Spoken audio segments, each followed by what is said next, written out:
সুপ্রভাত বন্ধুরা, কেমন আছো তোমরা সবাই? আমাদের গল্পকথার নতুন আরও একটি ভিডিওতে তোমাদের সকলকে জানাই স্বাগতম। আশা করছি তোমরা সকলে খুব ভালো আছো, সুস্থ আছো, আর আমরাও বেশ ভালো আছি। আর আজকের আকাশটা দেখো পুরো অন্য রকমই। আজকে অন্যান্য জায়গায় সব বৃষ্টি হচ্ছে, তো আমাদের এখানে বৃষ্টি না হলেও বেশ একটা ঠান্ডা ঠান্ডা ওয়েদার রয়েছে। আর এই যে গাছগুলো দেখছি, এদেরকে তো গতকাল ছাদে দিয়ে গেছিলাম যে যদি বৃষ্টি হয় তাহলে একটু বৃষ্টির জল পাবে, কিন্তু বৃষ্টি আর জানো তো হয়নি। আর এই দেখো, এই যে কাগজ ফুলটা দেখছো না, হলুদ কালারের বড়, ওইটাই গতকাল এনেছিলাম। তো অত বড় গাছটা জানো তো লাকিলি 60 টাকাতে পেয়ে গেছি। নর্মালি তো এর থেকেও বলতে পারো 3-4 গুণ ছোট গাছ পাওয়া যায় নর্মালি 60 টাকায়, কিন্তু সেদিনকে হয়তো বা আমার কপালে ছিল, সেই জন্যই না এত বড় গাছটা 60 টাকা দিয়ে পেয়ে গেছি। তো এইদিকে দেখো বেশ কিন্তু সব গাছেই মোটামুটি ফুল টুল রয়েছে। তবে সবসময় তো তোমাদেরকে ভালোটা দেখাই, এবার একটু খারাপটাও দেখে নাও। তোমাদেরকে যে সকালের এত সুন্দর একটা সৌন্দর্য শেয়ার করছিলাম, তার মাঝখানেই দেখো মিল থেকে কীরকম কালিটা বেরোচ্ছে। আর এই কালিটা না এতটাই কালো, দেখো মানে সাদা আকাশটাকেও কালো করে দিচ্ছে। আর এরাই হচ্ছে আমার ঘরে ঝুল কালির মেন উৎস।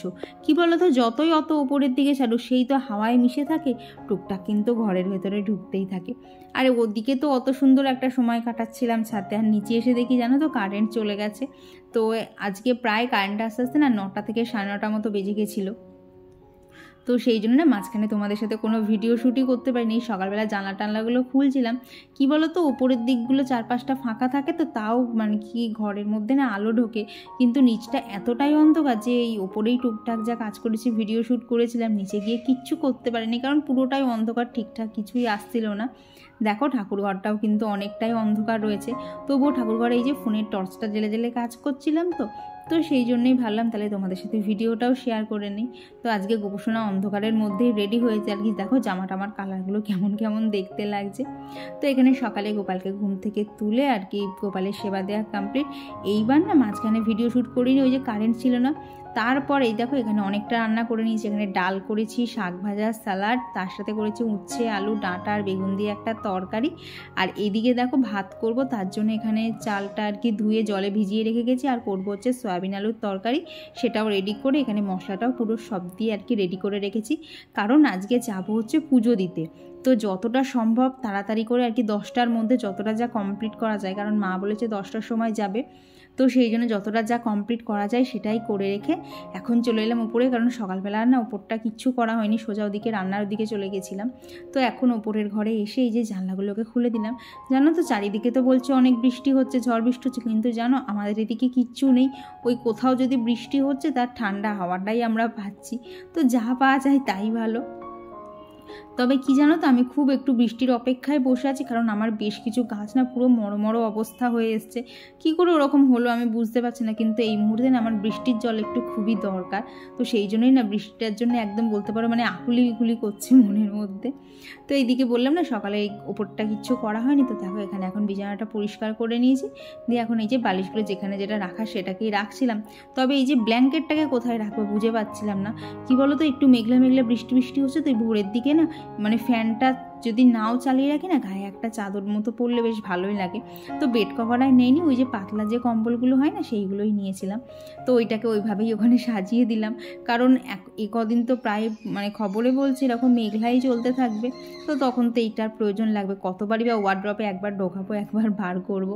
তো এইদিকে দেখো আশপাশের যা যা টুকটাক ডাস্টিংয়ের কাজ থাকে সেইগুলোই করেছি। তবে আজকে না সবটা তোমাদের সাথে শেয়ার করতে পারিনি, কারণ প্রচণ্ড তাড়াহুড়োর মধ্যে ছিলাম। 10টার মধ্যে যতটা সম্ভব কাজ কমপ্লিট করতে হবে, কারণ দেখবে যখন আমরা কোথাও যাই তখন বেরিয়ে তো পড়ি, কিন্তু কখন যে সমস্ত কিছু মিটিয়ে বাড়ি আসবো সেটাই তো বোঝা যায় না। তারপর যাচ্ছি আবার পুজো দিতে, তো সেখানে তো সময় একটু বেশিই লাগবে। তো যতটা যা 10টার মধ্যে কাজ টাজ করে মানে কি যাওয়া যায় সেইটাই আর কি। বাড়ি আসবো, এসে ঠাকুর আর কি ঘরের ঠাকুরের পুজো দেবো, তারপর ওই সয়াবিন আলুর তরকারিটা করবো, ব্যাস ওইটুকুই। আর সেরকম কোনো কাজ রাখবো না, যার জন্য বলতে পারো আজকে না ঘরটা ঝাড় দেওয়ার পর ঘরটা মুছেও নিয়েছিলাম, যাতে তাড়াতাড়ি করে বাড়ি এসেই না আগেই ঘরে পুজো দিয়ে নিতে পারি। আর এখন করে তো পিসি আসছেও না, তো এইবার ধরো এরকম যদি হাফ কাজ করে ফেলে চলে যাই, এসে আবার সেই ঘর মুছো, আবার একবার চান করো, পুজো দেওয়া, সে একটা অনেকটা লেন্দির প্রসেস হয়ে যাবে। আর কি বলো তো, স্নান হয়ে গেলে না আমার আর ঘরটরগুলো মুছতে ইচ্ছা করে না। আর যেহেতু স্নান করেই পুজো দেবো না, তো সেই জন্য ভাবলাম তাহলে ঘরটাকে মুছেই রেখে যাই, তাহলে অনেকটাই সুবিধা হবে কাছে। আর এই দেখো দেখলে তো আজকে অনেক গাছ ছাদে পাঠিয়ে দিয়েছি, যার জন্যে আর কি জানলাটা ফাঁকা রয়েছে। তো সেই জন্য ভাবলাম জানলাটাও একটু মুছে দিই। এত কালি হয় না কি বলবো, মানে 2 দিন যদি না মোছা হয় না, 3 দিন যদি তুমি ভেজা হাত দিয়ে একবার টান মারো দেখবে হাত পুরো কালো হয়ে যায়, এত ধুলো ময়লা হয়। তো চলো এখানে কাজ করতে করতে তোমাদের সাথে বেশ কিছু কমেন্ট শেয়ার করি, কারণ তোমরা অনেকেই আমাকে বলছো যে তোমাদের নামগুলো ভিডিওতে নিচ্ছি না। তো আমার গত ভিডিওতে প্রিয়াঙ্কা রয়সী দিদিভাই কমেন্ট করেছে যে প্রপাত 2 দিন হলো কমেন্ট করলাম কিন্তু তুমি পড়লে না, কয়েকটা নাম আছে তাদের কমেন্টই রোজ পড়ো। ব্যাপারটা কি হয় বলো তো, মানে আমি যখন ধরো ভয়েস দিচ্ছি তখন হয়তো তুমি ভিডিওটা দেখে কমেন্ট করোনি, কিন্তু ততক্ষণে তো আমার আর কি ভিডিওটা আপলোড করা হয়ে যায়, এই জন্যই বলতে পারো মাঝে মধ্যে না একটু এদিক ওদিক হয়ে যায়। তবে যে দিনের ভিডিও তুমি যদি সেই দিন রাতের মধ্যে কমেন্ট করো, আমি কথা দিচ্ছি তুমি পরের দিন তোমার কমেন্ট শুনতেই পাবে, কারণ বেশিরভাগ দিনই আমি সকালের মধ্যে আর কি ভয়েসটা দেওয়ার চেষ্টা করি, তাহলে দুপুরের মধ্যে আপলোডটাও টুকটুক করে হয়ে যায়। তবে কি বলো তো, যে দিনের ভিডিও তুমি যদি সেই দিনকের মানে সেই দিন দেখে কমেন্ট না করে পরের দিন করো না, তাহলে প্লিজ কিছু মনে করো না, যেহেতু আমার ভয়েস ওভার দেওয়া হয়ে যায় না, তাই নামগুলো কিন্তু 2-1টা বাদও পড়ে যায়। আর কমেন্ট করেছিল সুস্মিতা মিস্ত্রি দিদিভাই। তো দিদিভাই লিখেছে যে কখনো শেষ হয়ে গেছে বলবে না, আমার শাশুড়িমা বলেছে নেই কখনো বলতে নেই, বলবে বেশি আছে। তবে কি বলো তো, আমি না বেশি আছে জিনিসটা জানি না, তো মা আমাকে শিখিয়েছিল বাড়ন্ত বলতে, তবে ভিডিওতে যখন বলি না তখন আর বাড়ন্ত শব্দটা না মনে থাকে না। তো এবার থেকে সেটা খেয়াল রাখবো। থ্যাংক ইউ ধরিয়ে দেওয়ার জন্য। তো এইদিকে এখন আমি চটজলদি রেডি হচ্ছে, আর চটজলদি রেডি হতে আমাকে ভীষণভাবে হেল্প করে এই যে ল্যাকমির 925-এর এই ব্লাশ হাইলাইটার ক্রিমটা। এত পছন্দের না এটা আমার, ধরো যখনই মুখটা একটু ডাল ডাল লাগছে আর কি কেমন চোখ বোঝা লাগছে, তখনই যে মানে জাস্ট ক্রিমটা একটু অ্যাপ্লাই করে মুখটা কিন্তু আগের থেকে অনেকটা চোখে পড়ার মতো হয়ে যায়। তো এই যে চটজলদি একদম রেডি হয়ে গেছে, প্রচণ্ড হাঁপাচ্ছি আর পাচ্ছি না, এবার এই হাতের এইখানটা কি ব্যথা করছে। তো মা তো বলেছিল 10টার সময় যাবে, আমি অলরেডি 20 মিনিট লেট হয়ে গেছি। তো এখন আমি সম্পূর্ণ রেডি, নিচে যাব, যে ফলটাগুলো কালকে এনেছিলাম সেগুলো নেব, আর মিষ্টির দোকান থেকে মিষ্টিটা কিনে ঠাকুরের ওখানে যাব, দেখে কতদূর কি তোমাদের সাথে শেয়ার করতে পারি। আর আমার চটজলদি রেডি হয়ে আমায় কেমন লাগছে অবশ্যই জানিও। জানি একটু ভূত লাগছে, চুলগুলো সম্পূর্ণ ভেজা, তবুও কিছু করার নেই, পুজো দিতে গেলে তো স্নান করেই যেতে হবে। তো চলো এখন বেরোই। তো তারপরে এই তো বেরিয়ে পড়েছি। তো এখানে না ফলের মধ্যে নিয়েছিলাম হচ্ছে ডাব, যেটা এই পুজোতে দিতেই হয়, আর ছিল ধূপকাঠি, মোমবাতি, সন্দেশ, আর মনে হয় আপেল, লেবু, কলা আর শশা, পেয়ারা এইসব দিয়ে মোট কথা 5 রকমের ফল ছিল। তো বাড়িতে আর শেয়ার করতে পারিনি, তাই তোমাদের সাথে ব্যাগের মধ্যেই শেয়ার করে দিলাম। আর ভেতরে দেখলে একটা লাল রঙের বোতল, ওইটা নিয়ে এসেছি চরণামৃত নেবো বলে। তো এখন এই যে পুজো মণ্ডপের এখানে চলে এসেছি। তবে জানো তো আজকে পুজো না, পুজোটা হচ্ছে আগামীকাল। তবে আজকে না খুব ফাঁকায় ভালোভাবে দাঁড়িয়ে আর কি পুজো দেওয়া যায়, তো সেই জন্য না আমরা আগের দিন করেই দিয়ে যাই। তো এইখানে দেখো এই যে মা শীতলার মূর্তি, তোমরা একটু প্রণাম করে নাও। আর আমাদের এখানে না এই শীতলা মায়ের মন্দিরটা খুবই জাগ্রত, অনেক দূর দূর থেকে লোকে পুজো দিতে আসে, যার জন্যই বলতে পারো আগামীকাল যখন শীতলা অষ্টমী হবে না, তখন এত ভিড় থাকে, ঠিকঠাক তো মন্দিরে ঢুকে দাঁড়ানোর জায়গায় থাকে না। তো সেই জন্যই এই আগের দিন পুজো দেওয়া। তো আজকে এই যে আমি, মা, বোন 3 জনে মিলে চলে এসেছিলাম। তো ওখানে পুজো দেওয়া কমপ্লিট করে এখান থেকে নিয়ে নিলাম হচ্ছে জিলিপি, গজা, নিমকি, আর কি যার যেটা পছন্দ সেগুলো সব নেওয়া হয়েছে। তো কী কী নিয়েছি চলো বাড়ি গিয়ে তোমাদেরকে দেখাচ্ছি। আর একদম গরম গরম জিলিপি ভাজছিল, মানে যারা ধরো এইসব মিষ্টি জাতীয় জিনিসগুলো খেতে পছন্দ করে, জিলিপিটা আজকে এত সুন্দর ছিল না, দেখে আর কি মানে চোখ ফেরাতে পারবে না, একদম গরম গরম ভাজা হচ্ছিল। তো এইখান থেকে এই দেখো এই যে গজাগুলো দেখতে পাচ্ছ, এই গজা কেনা হয়েছে, নিম, আর তারপরে বোন নিমকি কিনলো। তো এইসব কেনাকাটা করে না ওর কাজের জায়গায় চলে গেল, ওকে তোর কাজের জায়গায় যেতে হবে, তো আর দাঁড়িয়ে না থেকে চলে গেল। আর আমি আর মা এখানে একটু মিষ্টির দোকানে চলে এসে এখান থেকে খেয়ে নিলাম হচ্ছে কচুরি, কারণ সকাল থেকে উপোস ছিলাম, এবার প্রচণ্ড খিদে পেয়ে গেছিলো। দেখবা যখন কোনো পুজোর উপোস করা হয় না, মানে যতক্ষণ আর কি উপোস মানে পুজো না দেওয়া হয় ততক্ষণ কিন্তু উপোসটা খুব ভালোভাবেই করা যায়, কিন্তু যেই না অঞ্জলি দিয়ে পুজো দেওয়া হয়ে যায় তখনই না খুব জলদেষ্টা বাইরে খিদে পেয়ে যায়। আর কি জানো তো, সকাল থেকে তো একটানে বাড়ির কাজ করছিলাম, সত্যি কথা বলতে আজকে পুজো দেওয়ার পরপরই না এত খিদে পেয়ে গেছিলো। তো খাওয়া দাওয়া করে তারপরে মা ওদিক থেকে মার বাড়ি চলে গেল, আমি এদিক থেকে বাড়ি চলে এলাম। আর দেখলে তো ওখানে সয়াবিন আলুর তরকারিটাও বসিয়ে দিয়েছি, এখানে ভাতও হয়ে গেছে রেডি। মানে বলতে পারো একা সংসার, একটুখানি যদি কোথাও সংসার ছেড়ে বেরোতে হয় না, তার আগে পিছিয়ে এত কাজের চাপ থাকে না, মানে কি বলবো, দম ফেলার সময় থাকে না। আর এই জন্যই মনে হয় যেন বলে মেয়েরা দশভুজা, যখন যে পরিস্থিতিতেই আমরা থাকি না কেন সব কিন্তু গুছিয়ে করে নিতে পারি। তবে যতই হোক কি বলতো, বিয়ের প্রথম আমার যা দুরবস্থা ছিল তার থেকে নিজেকে একটু একটু করে অনেকটা তৈরি করেছি বলতে পারো। এখন অনেক কাজে দক্ষও হয়ে গেছি, কাজ জিনিসটাকে না আর ভয় পাই না। বিয়ের আগে তো কাজ জিনিসটাকে প্রচণ্ড ভয় পেতাম, কি করে করব। আর এখন মনে হয় কি করে করবো ভেবে দরকার নেই, আমাকে করতে হবে, এটাই হচ্ছে মেন ব্যাপার। তো এর মধ্যে দেখো রান্না করতে করতে আবার কারেন্ট চলে গেছিলো। আজকে এতবার কারেন্ট যাওয়া আসা করেছে না, তো একটু অসুবিধাই হচ্ছিল। আর আমার গতদিনের ভিডিওতে অনিন্দিতা খান দিদিভাই কমেন্ট করেছে যে কেমন আছো কণিকা, কদিন তোমার ভালো পরিশ্রম হচ্ছে।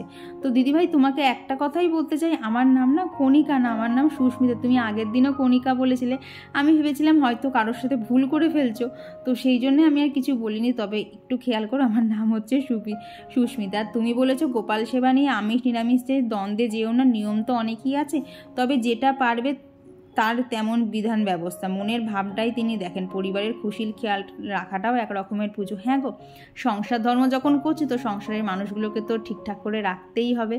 তো ওই নিয়ে কি বলো তো, আমি আর দ্বন্দ্বের মধ্যে যাচ্ছি না। ভগবান আমাকে যেরকম রেখেছে আমি সেইভাবেই চলবো। যবে ভগবান চাইবে না আমার আমিষ ছেড়ে নিরামিষ খেয়েই পুজো করতে হবে, তখন দেখবো ভগবান আমাকে নিজের থেকেই মন থেকেই চেয়ে দিয়েছে। আর নিজের মনকে এটাই বোঝাচ্ছি, যখন যেরকম পরিস্থিতি তখন আমায় সেইভাবে চলতে হবে। তো এদিকে রান্নাবান্না করার পর এই যে জিলিপি নিয়ে এসেছিলাম, তার থেকে বেছে বেছে সব থেকে মোটা জিলিপিটা, আর কি মোটা জিলিপির মধ্যে দেখবে বেশি রসটা টইটুম্বুর থাকে, তো জিলিপিটা খেলাম। খেয়ে নিয়ে না ভাবলাম যে তাহলে আর একবার স্নানটা করে ওখানে পুজো দিতে যাবো। এরই মধ্যে দেখি বৃষ্টি চলে এসেছে। তো বহু অপেক্ষার পর ফাইনালি বৃষ্টি পড়ছে, তবে জানি না কতটা হবে, কারণ একদিকে সূর্যও রয়েছে একদিকে বৃষ্টিও পড়ছে। বাট গায়ে বৃষ্টির ফোঁটাগুলো পড়ছে, দারুণ লাগছে। কবে থেকে বৃষ্টিটার জন্য অপেক্ষা করে আছি যে বৃষ্টিটা কবে হবে, আমার গাছ কটা একটুখানি ঠান্ডা পাবে। এই দাঁড়াও, দেয়ালে বোঝাচ্ছে না, খুব ছিটে ফোঁটা করে বৃষ্টি পড়ছে। তো ভাবছি কী বলতো, এসেছে যতক্ষণ আর কি এই জামা পরে না ফুল কটা তুলে নিয়ে চলে যায়, কারণ যদি জোরে বৃষ্টি চলে আসে না তখন আবার ছাদে আসা মুশকিল হয়ে যাবে। আজকে 5টা জবা ফুল ফুটেছে টোটাল, তো ভাবছি ফুলকটা তুলে নিয়ে চলে যায়, নিচে গিয়ে একবার জল দিয়ে ধুয়ে নেবো। এমনিতেই আজকে নিরামিষ, আমিষের কিছু নেই। ও এত সুন্দর একটা হাওয়া দিচ্ছে, সব কিছু মিলিয়ে দারুণ লাগছে। তো চলো আগে তাড়াতাড়ি ফুলকটা তুলে নিচে যাই, তাহলে যদি জোরে বৃষ্টি চলে আসে আনন্দ হবে, কিন্তু দেখি কি হয়, কতটা কি হয়। বেশি আনন্দ করতে নেই, বেশি আনন্দ করলে বৃষ্টি আবার চলে যাবে। পড়ছে হালকা হালকা বৃষ্টি, চলো এখন ফুলকটা তুলে নিই। তবে জানো তো, যতটা ভেবেছিলাম বৃষ্টি হবে ততটা হয়নি। ওই হাওয়ায় হাওয়ায় মিনিট 5-7 মতো হয়েছিল, তারপর আবার বৃষ্টি কমে গেছিলো। তো কী আর করা যাবে, যা গাছগুলো পাই তাই মঙ্গল। তো আর আমার গতদিনের ভিডিওতে কমেন্ট করেছিল সুনিতা অধিকারী দিদিভাই। তো দিদিভাই লিখেছে আমি কোথায় থাকি, তো আমি থাকি হচ্ছে রানাঘাটে, এটা হচ্ছে নদিয়া ডিস্ট্রিক্টের মধ্যে। আর কমেন্ট করেছিল রামপ্রসাদ আইডি থেকে, তো দিদিভাই লিখেছে যে হোম ট্যুর দিও। হ্যাঁ গো অবশ্যই দেবো, কিন্তু আমি না একদম সময় করে উঠতে পারছি না। দেখছো তো প্রত্যেক দিন এত এত কাজ থাকে, তার মধ্যে আলাদা করে না ওই মানে হোম ট্যুরটা আলাদা করে শ্যুট করার সময় হয়ে উঠছে না। তবে তোমরা অনেকেই রিকোয়েস্ট করছো, অবশ্যই খুব তাড়াতাড়ি দেবো। আর কমেন্ট করেছিল সাদ্দাম হোসেন আইডি থেকে সোনামণি দিদিভাই। আর কমেন্ট করেছিল জয়শ্রী বিশ্বাস দিদিভাই। তো দিদিভাই লিখেছে তুমি যে আমার কথাটা রাখবে ভাবতে পারিনি, বাট মনে করে করলে, মায়ের লক্ষ্মী মায়ের ঘটে জল দিয়ে তারপর শ্রীচিহ্ন দিয়া, খুব ভালো লাগলো। হ্যাঁ গো, তুমি ওটা বলেছিলে, আমার মাথায় ছিল, ওই জন্যই বলতে পারো যখন না পুজো করতে গেলাম হট করে তোমার কথাটা মনে পড়লো। তো দেখলাম না, চেষ্টা করে দেখি না আর কি, জলটা আগে ঘটে দিয়ে তারপর আঁকার। কী বলো তো, জলটা দেয়া থাকলে না ওই ঘরটাকে তো পুরোপুরি শুইয়ে আঁকা যায় না, তো সেই জন্যই আর কি করতাম না। কিন্তু দেখলাম প্রথম দিন চেষ্টা করে পেরে গেছি, তো তবে এবার থেকে এই নিয়মটাও পালন করব। আর কমেন্ট করেছিল অহনা দাস দিদিভাই। আর কমেন্ট করেছিল আসিফ ফারজানা ব্লগ। গোপাল ঘোষ ঘরকন্যা সুস্মিতা থেকে দিদিভাই কমেন্ট করেছিল কদিন ধরে তোমার ভিডিওতে কোনো কমেন্ট করতে পারছি না, শরীরটা খুব খারাপ। তো দিদিভাই আগে শরীর তারপর আমার ভিডিও, আর এখন কেমন আছো তুমি সেটাও অবশ্যই জানিও। আর কমেন্ট করেছিল বিশ্বজিৎ ঘোষ আইডি থেকে জেপি ব্লগ 5, সুস্মিতা মিস্ত্রি দিদিভাই, রুমা ব্লগস। আর কমেন্ট করেছিল পম্পিকর দিদিভাই।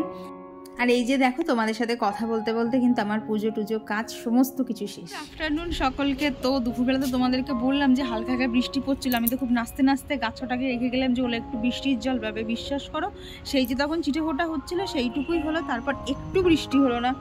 উপরন্তু কোথাও একটা বৃষ্টি হচ্ছে, তার ঠান্ডা হাওয়াটা আমরা খাচ্ছি। আমার একটুখানি বৃষ্টির দরকার, তাহলে না কিছু কিছু গাছ আমার একেবারে মরো মরো হয়ে এসেছে, তারা হয়তো বা বেঁচে যেতে পারে, কিন্তু বৃষ্টিই পাচ্ছি না। তো ভেবেছিলাম তো আজকে আর কি দুপুরের দিকে বৃষ্টি হলে তাহলে বিকেলে আর গাছগুলো জল দিতে লাগবে না, কিন্তু বিন্দুমাত্র বৃষ্টি হলো না। তো এখন জল দিতে হবে গাছে, ওদিকে বালতিও ভর্তি করা হবে, জলটা দিয়ে নিচে যাবো। এখন নিচে গিয়ে জানালা বন্ধ করতে হবে। তো চলো কাজগুলো করে নিই। তো চলো গাছে জল দিতে দিতে আরও বেশ কিছু কমেন্ট পড়ে নিই। তো আর গতদিনের ভিডিওতে কমেন্ট করেছিল ডক্টর সামিনা বেদিন, আর কমেন্ট করেছিল পুষ্পা জাসরি ব্লগ, রাখি মণ্ডল দিদিভাই, রাখি পালদে দিদিভাই, ঝুম্পা পাল, কুহু সানশাইন থেকে দিদিভাই, আর গণেশ শ্যামলী আইটি থেকে রাখি দিদিভাই, মৌমিতা নন্দী ব্লগ, তৃষ্ণা বিশ্বাস, সাধনা সাধুকা, সুনিতা অধিকারী দিদিভাই। তো তোমাদের সকলকে জানাই অসংখ্য ধন্যবাদ। জানো তো তোমাদের এই ছোট্ট ছোট্ট কমেন্টগুলো কিন্তু আমাকে নেক্সট ভিডিওর জন্য এতটা এনার্জি দেয়। তোমরা যেমন আমার ভিডিও দেখে এনার্জি পাও, আমিও কিন্তু তোমাদের কমেন্ট দেখে না এতটা এনার্জি পাই, বলতে পারো শরীর না দিলেও না ঠিক টুকটুক করে ভিডিও এডিট করে কিন্তু আপলোডটা করা হয়ে যায়। তো এদিকে দেখো সন্ধে নেমে গেছে, আর এই যে দুষ্টু এসেছিলো, ও আবার বাপির সাথে মেলায় গেছিলো। তো মেলায় যাওয়ার পর আর বাড়ি ঢোকেনি, সোজা আমার কাছে চলে এসেছে। আর এখন জানো কী হবে, দেখো এই স্প্রে বোতল নিয়ে দুজনের মধ্যে টানাটানি। যে গাছে যতটা জল না দেওয়ার ও এত করে জল দিচ্ছিল, ওকে এতবার বলছে ওরে স্প্রে বোতলটা দিয়ে দে, সে তো আর দেয় না। দেখো ওই স্প্রে বোতল নিয়ে আমার আর ওর মধ্যে কাড়াকাড়ি বেঁধে গেছে। তো এরপর নিচে গিয়ে সন্তে টন্তে দিয়ে ওপরে যেই না এসি, এইবার দেখি জানো তো বেশ একটুখানি জোরে জোরে বৃষ্টি পড়ছিল, তবে এটাও না লং লাস্টিং করলো না, ওই খানিকক্ষণ বাদেই ছেড়ে গেল। তাও ছাদের গাছ করা যেটুকু জল পায় সেটাই গাছগুলোর জন্য মঙ্গল। তো এখন প্রায় অনেকটাই বেজে গেছে, 10:40 বাজে। আজকে না তাড়াতাড়ি খেয়ে নিলাম। ব্যাপারটা কী হলো বলো তো, ভেবেছিলাম সন্ধ্যেবেলা না সেরকম করে ভারী কাজ কিছু ছিল না, ভেবেছিলাম আমার যে ড্রেসিং টেবিলের এরিয়াটা আছে ওখানে না একটুখানি গোছানোর দরকার। আমি কিচ্ছু কসমেটিক্স খুঁজে পাচ্ছি না, এত বিশ্রী অবস্থা হয়ে গেছে। কিন্তু কি হলো, সন্ধ্যে টন্ধে দিয়ে এসে যেই ঘরে এলাম না, না টিভি দেখতে ইচ্ছা করছে, না ফোন ঘাঁটতে ইচ্ছা করছে, না কারোর সাথে কথা বলতে ইচ্ছা করছে, কিচ্ছু ভালো লাগছিল না। এমনকি সামান্যতর আমি ভিডিও, মানে তোমরা এখন যে ভিডিওটা দেখছো এটাকে আমি কিচ্ছু এডিট করিনি। জানি হঠাৎ করে কিচ্ছু ভালো লাগলো না, কেমন মুড অফ লাগছিলো। তো চুপচাপ সেই বলে না বিছানায় ল্যাথ খেয়ে পড়ে থাকা, তো সেইরকম ল্যাথ খেয়েই পড়েছিলাম। তো তারপর দেখলাম ভালো লাগছে না, তার রান্না বলছি রাতে যতক্ষণ রুটি করতেই হবে, তার জন্য রুটি ফুটি করে খেয়ে নিয়ে ঝামেলা হাঁটানো ভালো। কি জানি রাতের খাওয়াটা না আমার একটা ঝামেলাজনক মনে হয় রাতের খাওয়াটা না খেলে কি হতো। কি জানি রাত্রে আর কিচ্ছু আমার করতে ইচ্ছা করে না, মানে বিশেষ করে এই রাত্রির 9টা বেজে গেলে তো আরোই কিছু করতে ইচ্ছা করে না, সন্ধ্যের মধ্যে তাও করতে ইচ্ছা করে। তো এই তো হচ্ছে ব্যাপার। তো চলো আজকে ভিডিওটা হয়তো অনেক ছোট হয়ে গেছে, জানি না, এখনও তো আমি এডিট করিনি, জানি না কী অবস্থায় আছে। আর কি আজকে আর ইচ্ছাই করলো না, মাঝে মধ্যে দেখবে একঘেয়ে রুটিনে না একটুখানি ব্রেক নেওয়া দরকার। তো সেইরকমই বলতে পারো, ভেবেছিলাম সন্ধ্যাবেলা অনেক শ্যুট করবো, কিন্তু একটু ব্রেক নিয়ে ফেলেছি। তো চলো আজকে ভিডিওটা এখানেই রাখছি। ভিডিওটা তোমাদের কেমন লাগলো অবশ্যই জানিও, ভালো লাগলে প্লিজ একটা লাইক করে দিও। আর যেটা বললাম না ড্রেসিং টেবিলটা অর্গানাইজ করবো, সেটা একদম কনফার্ম তোমাদের সাথে নেক্সট ভিডিওতে শেয়ার করবো, কারণ ওখানে আমি কিচ্ছু খুঁজে পাচ্ছি না কোথায় কি আছে। এমনকি আমার এখানে যেখানটা চিরুনি রাখে না, ওখানে একটা কাজল থাকে, সেটাও ওই ভিড়ের মধ্যে ঢুকে গিয়েছে, সেটাকেও আর খুঁজে পাচ্ছি না। তো চলো আজকের জন্য টাটা।